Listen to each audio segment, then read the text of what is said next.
Hello guys, thank you for being with us on Spazio Rock. Fredrik, for you it's second time, maybe you don't remember. I do remember. Yeah, for you Mikael it's first time, so I'm really honored to be with you. So, how are you doing?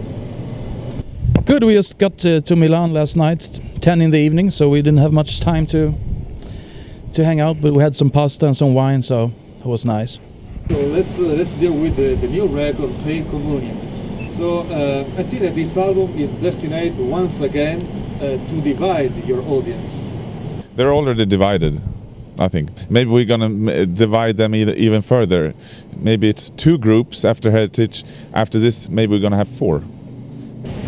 It comes immediately right up at the listening, the more pronounced prog direction with this album, respect Heritage. This time it's 100% prog rock music. I think some songs, for instance, the third song has a bit of the old Opeth to it, structure-wise at least. And some elements on this album is heavier than Heritage, I think. But it's Cusp of Eternity, I think, is a heavy metal type song. Or hard rock at least. It's not so progressive, really. But in a way, it depends on how you define progressive. For us, it is progressive to do a simple song, if you know what I mean. But then there are songs like The River, which is a completely new sound, partly for us, I think. We have the string songs, the 2 songs with the string sections in, Voice of Treason and Faith in Others, which is also fairly new for us, I think. So I'm not sure what to, like. I don't want to. It would be a bit misleading to call it a prog rock record, because it's almost like it's that suggests that it belongs to a style. While I think it's more progressive in the true sense of the word. So it's I think it would be hard for me to accept a genre for this. Okay. But if it makes it easier for people to understand to call it a prog rock record, I'm fine with that too, I guess. Okay. I liked really much the atmosphere of the album. It's almost vintage atmosphere. Is this the meaning of the choosing of the Rockfield Studios in Wales with the 17th, 80 early atmosphere? Is that what you wanted for this album? Yeah. We wanted a good sounding record. We wanted to work in a nice environment. Rockfield has also a history of, great bands coming there. Fantastic records have been recorded there. The environment there was perfect for us. It was a very good place for us to record. Very calm, quiet, and it was residential studios, so we lived there. And they also fed us, they cooked for us. So that was great. So we could focus 100% on doing the record, When we did the Heritage, we recorded in Stockholm, where we all live, or did at the time at least. So that was different this time around, to be able to be in the studio, not an engineer that, it's 8 o'clock, I have to go home to my family. So we worked until 12 o'clock some nights, maybe 14 hours, so that made the recording very focused and efficient. And sound-wise, I think we have been ever since, I guess since forever. I never wanted us to sound too modern, if you know what I mean. I wanted us to sound like humans playing, which is something that we took way further on the Heritage record. As little editing as possible, and as little studio trickery as possible, just a good sound. And then it's up to us, if you know what I mean. We have done a few records where you just record and then there's a lot of editing, and in the end it just sounds like robots to me, which I don't it doesn't make the record better, if you know what I mean. But in the metal community, that's almost against the norm these days, because lots of metal fans work a lot trying to make their record sound exact, if you know what I mean.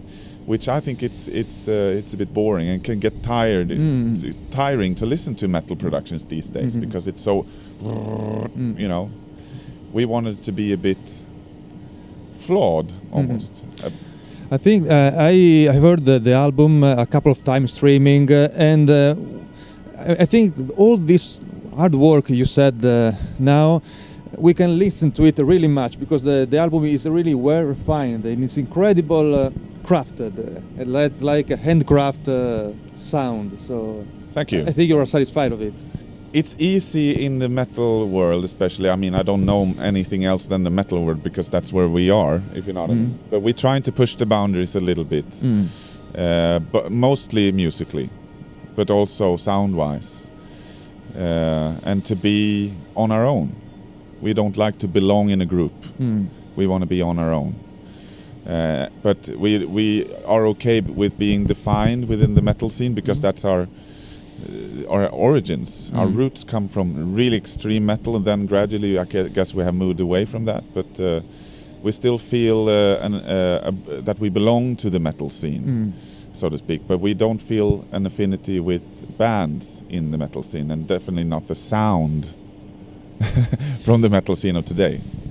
You said that you belong to metal scene, but the most part, I think, of your audience maybe will has not understand yet your change of of direction. Yeah, but there's also like the metal scene is something I've been thinking about and talking about a lot. Is very hard for me to define what it is really. Yes. You know, I know that if you listen to barren earth and brutal death metal, you might have a problem with what we're doing today. But that doesn't, you know, that it's not the definition of metal. I think the definition of metal is very blurry, and I'm not sure if you can define what metal is. But that is, like I said, that's our roots. So I feel that we still belong. I still feel many of our fans have probably made this type of journey with us. They've grown up. Maybe they listen to the same stuff that we did. Maybe it's easy for them to understand what we're doing now. We still play the heavy old stuff live, and we enjoy it. So. In fact, I listened to you since Orchid album, since the beginning, really. Old man. Old man, young but old man. But I think that in Watershed era, I think it was necessary. No, I think it was necessary. Yeah. But I didn't have to struggle a lot to make to push us forward. Once I started writing for a Heritage for real, so to speak, because I did try and kind of latch on to the Watershed style for some time, and then I just fuck it, just do something new. And then it was easy, if you know what I mean. And by doing Heritage, even if a lot of metal fans, so to speak, don't like that album, I think it gave us a future. I love that album. I think it's unique. We couldn't repeat it if we wanted to, but we can build on from it, you know, and it gives us a future. And I think we would stagnate if we try to latch on to the sound that made us popular, so to speak. And I still think if you compare Heritage and Pale Communion, you can only compare it to Opeth. I think. Yeah. You can't compare it really to anything else. People saying like we're trying to sound like King Crimson, but they don't really know what they're talking about because it doesn't sound anything like King Crimson.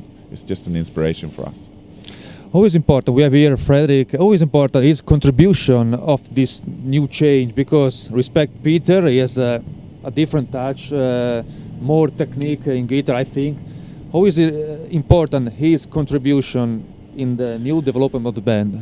Well, Fredrik came in when... Before Watershed. He did his first record was the Watershed album, but we did tour together a lot. And Fredrik is a dream guitar player for me because he can play anything, while Peter couldn't really play anything. You know, I wanted Peter to take the position as a lead guitar player, but he never took it.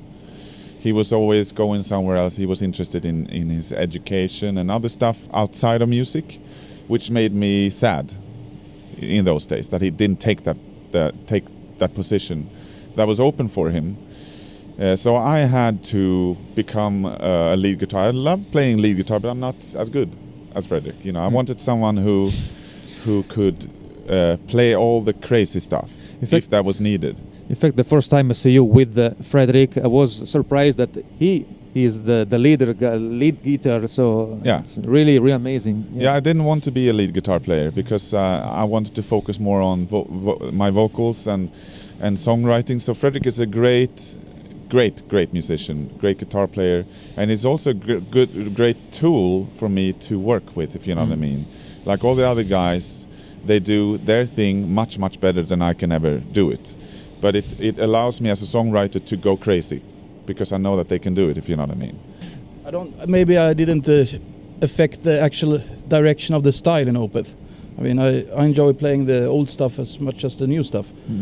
But since I joined the band, it's for me the perfect band to be in because it has such a wide variety of sounds. And you can do a metal soul, and you can have something more that's a bit more laid back, more different type of emotional playing, and also all the acoustic work.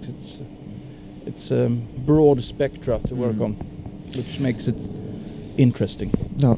Another couple of questions. Mikael, everybody knows your passion for 17 prog Italian music. What's of that music is in this album? For example, Goblin is something a tribute of for Goblin? Yeah, that's the obvious reference point, I guess. But I wouldn't say, like, I can't say like this part, listen, it sounds like Italian prog rock, you know.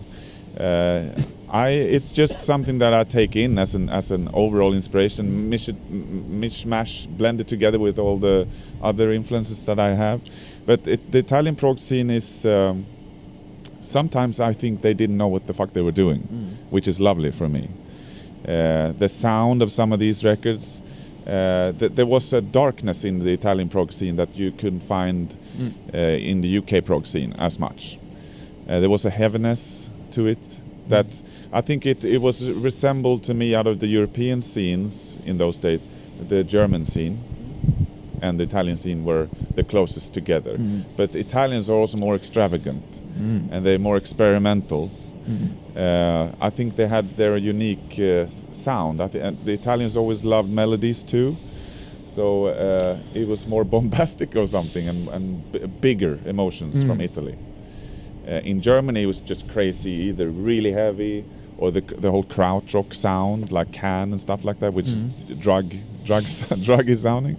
I think the Italians were looking at some of the English bands and then taking it one step further without really knowing that they did.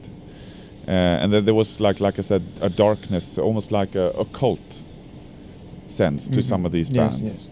Like Jacula, if you heard Jacula Antonius Rex, that kind of stuff. We had lots of church organs and stuff like that, and whispers, and just a occult sense that appealed to me from because of my death metal past, I guess. But then there's just great musicians like PFM, fantastic musicians, great musicianship. An oddness to it. If you heard a band called Circus 2000, which has a female singer, they did 2 albums, which is it's almost like they have a sense of a West Coast, American West Coast sound, but they didn't really get there. Instead they created something new. So it's very interesting to me, the Italian. Okay. So guys, I think the time is over. So I thank you very, very much for your time. And if you want to leave a message to your fans, that's the camera. Hello.